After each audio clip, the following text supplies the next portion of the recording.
Bienvenue sur France 24. Si vous nous rejoignez, il est 18h30 à Paris. À la une de l'actualité ce soir, la communauté politique européenne réunie en Moldavie.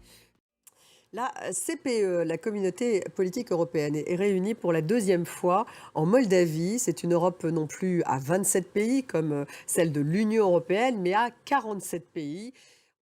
Et on attend d'ailleurs une allocution d'Emmanuel Macron dans quelques minutes, donc en direct de Moldavie.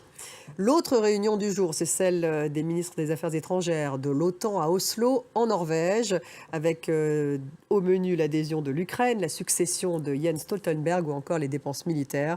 Les chefs de la diplomatie tentent de trouver des compromis sur ces trois dossiers importants puisqu'ils sont à l'agenda du prochain sommet, du sommet de l'OTAN à Vilnius au mois de juillet. Marc Pope.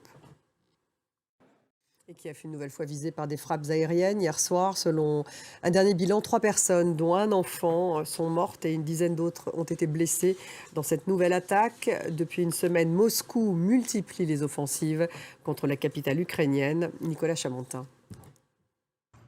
Anthony Blinken a appelé les dirigeants kosovars et serbes à réduire les tensions. Je cite, le secrétaire d'État américain a ajouté qu'il mettait leurs aspirations à une intégration européenne en péril. Direction Dakar, où Ousmane Sonko est condamné à 2 ans de prison ferme pour corruption de la jeunesse.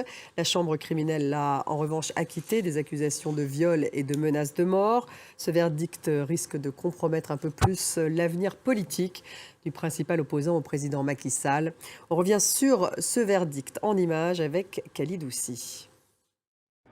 Dans les actualités internationales, un soldat australien de renom a perdu son procès en diffamation à l'encontre de journaux qu'il avait accusés de meurtre et de crimes de guerre en Afghanistan.